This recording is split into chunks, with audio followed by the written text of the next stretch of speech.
வணக்கம் சாதனை பெண்கள் CIT வியூவர்ஸ். ஹேண்ட் எம்ப்ராய்டரி லைனாக பார்த்துக்கிட்டு வரீங்க. ரொம்ப இன்ட்ரெஸ்டிங்காக இருக்குது, ரொம்ப ஈஸியாக புரியுது அப்படின்னு சொல்லியிருக்கீங்க. அதனாலவே அடுத்தும் ஹேண்ட் எம்ப்ராய்டரி தாங்க. ரொம்ப இன்ட்ரெஸ்டிங்காகவும் இருக்கும். வாங்க, என்ன மெட்டீரியல் தேவை, என்ன ஸ்டிச்சு சொல்லி தரப்புற பார்க்கலாம் வாங்க. ரிங்கு த்ரெட்டு கிளாத்தை வந்து எம்ப்ராய்டரி ரிங்கில் போட்டு ரெடியாக வச்சுட்டேன். இது நான் சில்க் த்ரெட்டில் போட போகிறேன். ஒரு சின்ன சேஞ்ச் உங்களுக்கு தெரியணும் அப்படிங்கிறதுக்காக ஊசியில் நூல் கோத்தாச்சு. கட் பண்ணுறதுக்கு சிசரு. இது வந்து மெலிசாக இருக்கும் நூல். இவ்வளோ நாள் நம்ம வந்து காட்டன் நூலில் போட்டுட்ருந்தோம். இது சில்க் த்ரெட்டு மெலிசாக இருக்குங்கிறதால ரெண்டாக நான் கோத்து 4 முடிச்சு போட்டிருக்கேன். என்ன ஸ்டிச்சு போட போகிறேன் அப்படின்னா, லாஸ்ட்டாக ஃப்ரெஞ்ச் நாட் போட்டேன் இல்லைங்க, அதிலே புல்லியன் ரோஸ்னு ஒரு நாட் இருக்குங்க. அதுவும் அதே மாதிரி நாட்டாக தான் வரும். ஆனால் குட்டி குட்டியாக அது புல்லியன் குட்டி குட்டியாக வந்த மாதிரி இல்லாமல் இது கொஞ்சம் நீட்டாக ஒரு ரோஸ் எல்லாம் ஈஸியாக உருவாக்கலாம். எப்படி போடலான்னு பார்க்கலாம் வாங்க. இப்போ டார்க்கு கலர் கிளாத்துங்கிறதால நான் லைட் கலர் நூல் எடுத்திருக்கேன். த்ரெட்டோட செலெக்ஷன் ரொம்ப இம்பார்ட்டண்ட்டு. ஒருவேளை சாரீக்கு நீங்கள் ப்ளவுஸாக போடுறீங்கன்னா அதுக்கேற்ற மேட்சிங் நீங்கள் பண்ணிக்கலாம். பட் இந்த மாதிரி பிளெயினாக ஃபஸ்ட்டு நீங்கள் பண்ண போகிற சாம்பிள்ஸ்க்கெலாம் இந்த மாதிரி நீங்கள் ரெடி பண்ணிக்கோங்க. சாம்பிள்ஸ் நிறையா போட்டு பாருங்கள். ஃபர்ஸ்ட் ஆஃப் ஆல் ப்ராக்டிஸ் ஆகும். அதே மாதிரி ஏதாவது டவுட்ஸ் இருந்தாலும் நீங்கள் கேட்டுக்கலாம். அதுக்கப்புறம் நீங்கள் மெயின் கிளாத்தில் போடும்போது ஈஸியாக இருக்கும். ஒரு இடத்துல இப்படி குத்தி எடுக்கிறேன். இதுக்கு நம்ம மார்க் அதெல்லாம் எதுவுமே தேவையில்லை. புல்லியன் ரோஸுக்கு நம்ம டயக்ராம்லாம் எதுவுமே வரைய வேணாம். ஆல்மோஸ்ட் ஃப்ரெஞ்ச் நாட்டும் புல்லியன் ரோஸும் ஓரளவுக்கு ஒரே மாதிரி இருக்கும். சின்ன வித்தியாசம் மட்டும்தான். ஃபஸ்ட்டு நான் குத்தி எடுத்தேன்ல, அங்கேருந்து கொஞ்சம் இப்படி டிஸ்டன்ஸுக்கு சுற்றிட்டு, இது சில்க் த்ரெட்டு பார்த்து ஹேண்டில் பண்ணுங்கள். சிக்காயிக்கிட்டே இருக்கும். எங்கேயும் சுருக்கம் இல்லாமல் இப்படி பிடிச்சிக்கோங்க. நீடில் நல்லா இப்படி கடைசி வரைக்கும் தள்ளிட்டு டைட்டாக பிடிச்சிக்கிட்டு ஒரு 10 தடவை சுற்றுங்க. கரெக்டாக எண்ணிக்கோங்க. அப்போ தான் ஒரே அளவில் அது கிடைக்கும். நான் பாருங்கள், சுற்றிட்டு இப்படி நம்ம டைட் பண்ணுறோம். சரிங்களா? நான் 7 தடவை தான் சுற்றிருக்கேன். சுற்றிட்டு நீடில் இப்படி டைட்டாக இழுக்கிறோம். சரிங்களா? இழுத்துட்டு இதை நல்லா ஹோல்ட் பண்ணிக்கணும். விட்டுட்டோன்னா லூஸ் ஆகிடும். அதனால் நல்லா ஹோல்ட் பண்ணிவிட்டு ஊசி இழுக்கும்போது மட்டும் கொஞ்சம் அப்படி லூஸ் பண்ணிவிட்டு, ரொம்ப லூஸ் பண்ணாதீங்க. அப்படியே கண்டினியூஸாக இழுங்க. லைட்டாக லூஸு, அதாவது அழுத்தி பிடிக்காமல் லைட்டாக லூஸ் கொடுத்து நீங்கள் இப்படி இழுத்தாலே தெரியுதுங்களா? அதாவது ஒரு ரோஸ்னால் எப்படி இருக்கும், குட்டி குட்டியாக இந்த மாதிரி இருக்கும்ல பெட்டல். அதுக்கு பதில் நம்ம ஒரு ரோஸோ இல்லை ஒரு டிசைனையோ க்ரியேட் பண்ண போகிறோம். அடுத்து நான் போட்டு காட்டுறேன். இப்போ இன்னும் ஐடியா கிடைக்கும். இந்த இடத்துல முடிஞ்சிருக்கு. இங்கேருந்து இப்படி பக்கத்தில் நான் இப்படி குத்திக்கிறேன். குத்திக்கிட்டு ஊசியிலேருந்து வர நூல் இல்லாமல் இந்த ஆப்போசிட் சைடு இருக்குல்ல, அதாவது ஃபஸ்ட்டு ஸ்டிச் முடிஞ்ச நூல் இருக்குல்ல, ஆரம்பிக்கிற நூலுன்னு சொல்லுவோம் அதை. அதாவது நாட்டு பக்கத்தில் அந்த மாதிரி, ஒரு பூக்கு பக்கத்தில் அந்த மாதிரி வரும். அந்த நூலில் ஊசியை கடைசி வரைக்கும் தள்ளிட்டு ஒரு 10 தடவை சுற்றுங்க. 10 தடவை சுற்றுனதுக்கப்புறமா அதை டைட்டாக இழுத்துருங்க. தெரியுதுங்களா?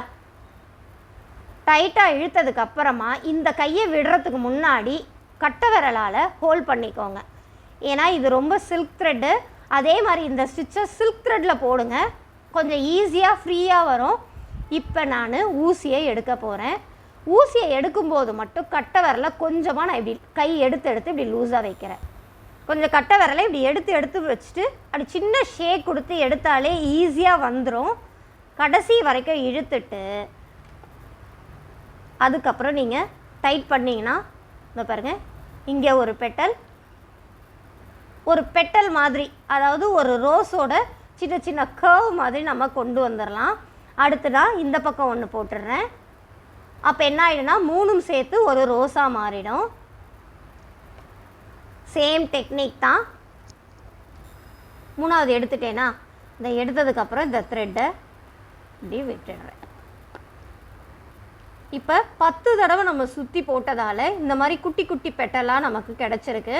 இதுவே பார்த்திங்கன்னா 20 எடுக்கலாம், 30 எடுக்கலாம். இதே மாதிரியே இப்படி சுற்றி கொண்டு வந்தோம் அப்படின்னா, நான் ஸ்கெட்சில் உங்களுக்கு வந்து எப்படி வருங்கிறத வரைஞ்சி காட்டுறேன். இப்போ இந்த 3 இருக்குல்ல, இங்கே ஒன்று, அகைன் இங்கே ஒன்று, அகைன் இங்கே ஒன்று, இங்கே ஒன்று, இந்த மாதிரி நம்ம இங்கேருந்து இங்கே ஒன்று, இங்கேருந்து இங்கே இப்படி போட்டோன்னா நம்ம ஒரு ரோஸாக க்ரியேட் ஆகிடும். நான் இது உங்களுக்கு ஃபினிஷ் பண்ணி காட்டுறேன். இந்த மாதிரி கிட்ட கிட்ட அப்படியே தள்ளி தள்ளி போட்டுக்கிட்டே வந்தீங்கன்னா தெரியுதுங்களா, ஒரு ரோஸ் எஃபெக்ட் நமக்கு ஃபார்ம் ஆகிறது. இந்த மாதிரி ரோசஸ் போடலாம். ஸ்ட்ரெயிட்டாக வேணும்னா ஒரே ஒரு இதை மட்டும் இப்படி நிற்க வச்சோன்னா ஒரு லீஃப் மாதிரி இருக்கும். இந்த டிசைனை வச்சு ஒரு 10 இந்த மாதிரி சுற்றி போட்டாலே ஒரு பூவும் ஒரு காம்பு இப்படி நீட்டாக போட்டாலே ஒரு காம்போட எஃபெக்ட்டும் வரும். நான் இது ஃபினிஷ் பண்ண சாம்பிள் ஒன்று காட்டுறேன், அப்போ தான் உங்களுக்கு ஐடியா வரும். இதை வந்து வழக்கம் போல் தான் நாட்டு பேக் சைடில் சுற்றி நாட்டை நம்ம எடுத்துக்க வேண்டியது தான்.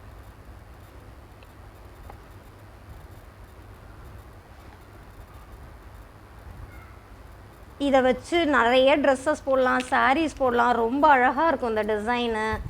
சிம்பிளாகவும் இருக்கும், சீக்கிரமாகவும் முடிச்சிடலாங்க. அப்படி நீங்கள் நிறைய போட தான் உங்களுக்கு வரும். நான் இப்போ சாம்பிள் காட்டுறேன். இதோ பாருங்கள், நான் போட்ட இந்த ஃப்ளவரோடது தான் இது. 10 எடுத்ததுக்கு பதில் 20 எடுத்திருக்கேன். அதனால் ஒரு பெரிய ரோஸாக கிடச்சிடுச்சு. ப்ரௌன் இங்கே ஸ்டெம் போட்டுட்டு லீஃபுக்கு ஒரே ஒரு ஸ்ட்ரைட் மட்டும் போட்டுட்டு ஏற்கனவே சொல்லி கொடுத்த ஃப்ரெஞ்ச் நாட்டை நான் இங்கே புள்ளி மாதிரி வச்சுருக்கேன். தெரியுதுங்களா, பழைய வீடியோவில் என்னோடய லாஸ்ட் வீடியோவில் போட்ட French not stitch, bullion rose, stem, French நாட்டு, இதுவும் புல்லியன் ரோஸோட ஸ்ட்ரைட்டு. சாம்பிள்ஸ்லாம் நீங்கள் இந்த மாதிரி நெக்கை ரெடி பண்ணி கூட நீங்கள் தைக்கலாம். ஒரு ஸ்ட்ரைட் துணிலையும் தைக்கலாம். ஏன் இதில் நான் தைச்சி உங்களுக்கு காட்டுறேன்னா, ஒரு சுடிதார் இருக்குன்னா அதோட நெக்கை சுற்றி நீங்கள் இந்த மாதிரி போட்டு நீங்கள் ஃபினிஷ் பண்ணலாம் அப்படிங்கிறதுக்காக தான். இந்த வீடியோ உங்களுக்கு பிடிச்சிருக்கும், கண்டிப்பாக ட்ரை பண்ணி பாருங்கள். டவுட்ஸ் இருந்தால் கேளுங்க, நான் சொல்கிறேன். மறக்காமல் ட்ரை பண்ணுங்கள், அப்போ தான் உங்களுக்கு அப்டேட்ஸ் நிறைய கிடைக்கும்.